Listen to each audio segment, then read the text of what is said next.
When you collected your Cockapoo puppy from the groomers, you were probably told that they need grooming every 6 to 8 weeks.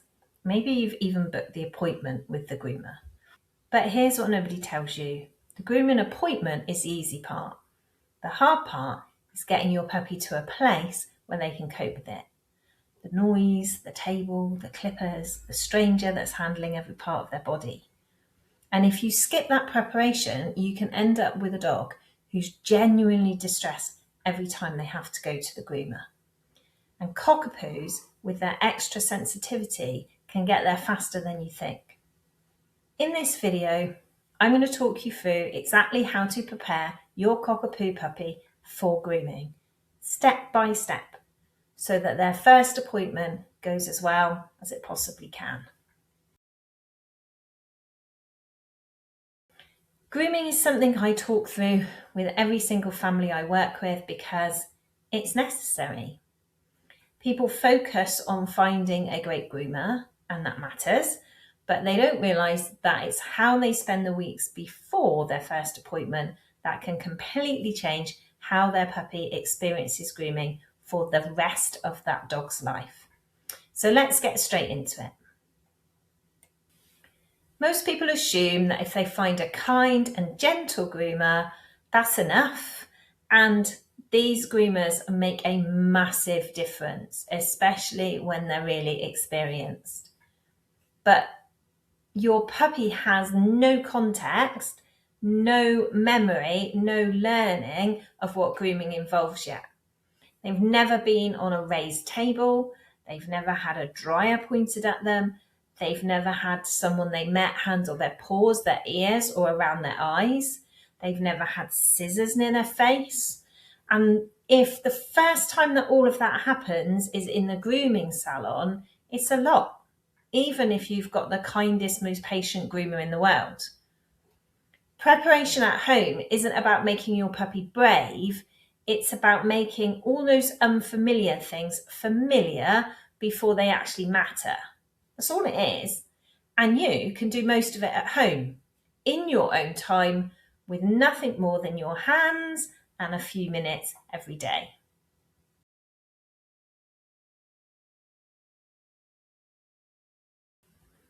The first thing we're going to work on isn't brushing and it isn't clippers, it's handling. Your puppy needs to be comfortable with someone touching every part of their body, their paws, between their toes, their ears, around their muzzle, their tail, their belly. These are all areas that a groomer will need access to, and they're also areas that puppies find uncomfortable or sometimes overstimulating. So start with a few minutes each day. Pick a moment when your puppy's naturally calm, perhaps after a meal, when they're winding down. Pick a paw up gently, hold it for a second or two, and then release it. Touch around their ears, lift it up slightly, and then let go. Run your hand along their back and down underneath their belly. You're not asking them to enjoy it, and they may never enjoy it. You're just helping them learn that being touched in these areas doesn't lead to anything bad. This is the foundation that everything else is built on. If you're touching your puppy's paw and they pull away or they mouth you, don't try and hold on. Let go, let them settle, and try again with a lighter pressure. We want to build trust. We're not desensitizing by keeping force going.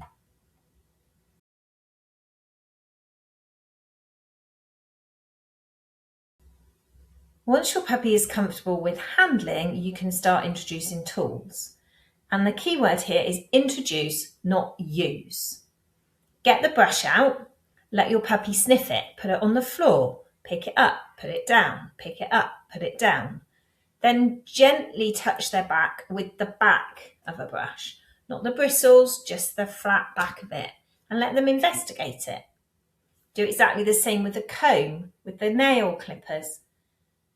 We want these objects to become boring, not alarming. And when you do start to use the brush, keep the first few sessions with your puppy really, really short. 1 or 2 brushes, lots of calm praise, and you're done. Over several days, you can gradually increase to a bit further into their coat, a bit longer in duration, and start working towards the areas that they find more sensitive. Same principle applies to sounds. If you have a hairdryer or a hand fan, turn it on in the room while the puppy is calm, let them hear it from a distance, and then gradually move it closer over a few days. The noise of the dryer at the grooming salon is a very significant noise, and the more exposure they've had to those kind of noises before, the better.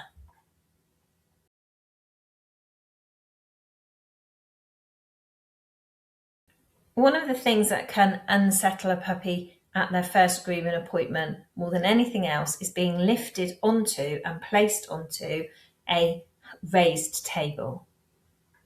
Being high up feels frightening because we are all built with this innate fear of falling off of things, and puppies are no different.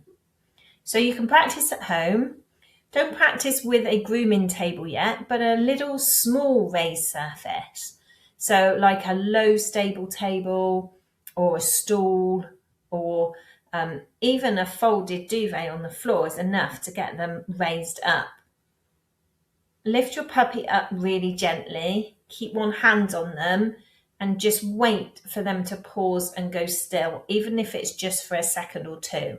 You can reward the stillness and calmness with a treat and then gently lift them off. Over time, increase the amount of time that they're stood there for and add in a little bit of gentle brushing, grooming whilst they're stood on that surface. Then practice holding their paws, lifting their ears, touching around their muzzle as we did before. You want to build an association that being on a table and being still and having someone handle you all over your body is absolutely fine.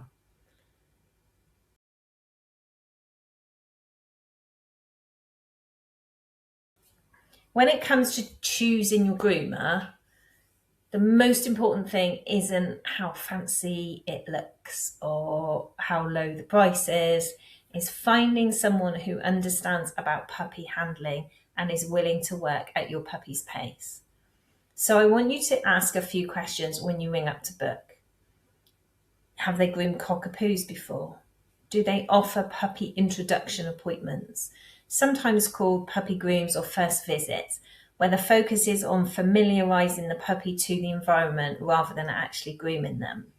A good groomer is going to welcome those questions and give you the answers that you're looking for.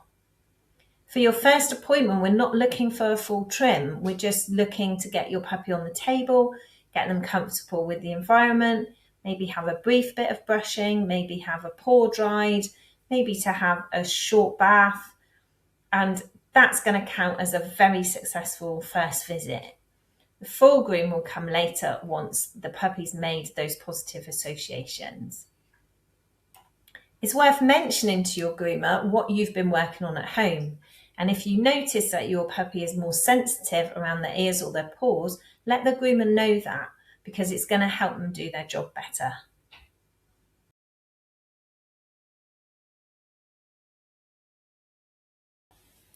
There are a few things that I see that set puppies up for difficult grooming sessions right from the start. Waiting until their coat actually needs grooming before starting preparation. As I've said, the time to get your puppy comfortable with brushing, handling and tools is around 8 to 9 weeks, not at week 12 when your puppy's coat has started to mat and you've booked your first appointment. Using treats to get through something your puppy is clearly distressed by. Treats are valuable in the grooming environment, but they don't necessarily help to build positive associations, especially if your puppy is struggling, wriggling or shutting down. It's just going to paper over the cracks, so slow the pace down first. Doing too much in one session, long handling or brushing sessions with a young puppy will often end in a wriggly or mouthy puppy, not because they're being naughty, but because they've actually just had enough. So make sure sessions are short and successful is always better than long and difficult.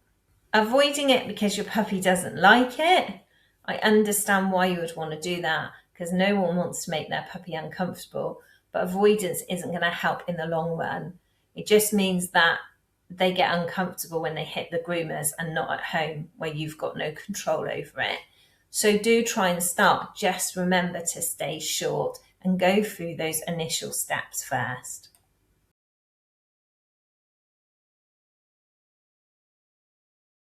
Here's what I would love you to focus on, and it genuinely is going to take less time per day than you think. Once a day, when your puppy is calm, spend 2 minutes handling their paws, their ears, around the muzzle. Touch, hold briefly, let go. Keep it calm and low key. Get your brush out, leave it on the floor, let your puppy explore it for a day or two, and then start with a couple of gentle passes just along their back. That's it. Just 2 minutes a day consistently from the day you bring your puppy home if you can. So by the time their first grooming appointment comes around, you've built a puppy who has a track record of touch with tools, and it will change everything.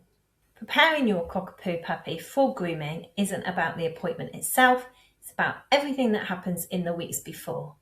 Handling every part of their body until it's familiar. Introducing tools slowly before you use them. Practicing being on a raised surface. And choosing a groomer who understands puppy introductions. None of it's complicated, it just takes a little bit of time, a little bit of intention, and some consistency. Cockapoos who go into their first grooming appointment calm and curious are almost the ones whose owners did this work quietly in the background. It's not magic, it's just preparation. If you would like to work through what's happening with your specific puppy, whether that's grooming, settling, biting, or anything else in those early weeks, I offer one-to-one sessions where we can look at exactly what's going on and put a plan together that fits your family and your puppy. That link is in the description. And if this video has been helpful and it really does make a difference, please send it to other people so I can help other Cockapoo families find it when they need it. I'll see you in the next video.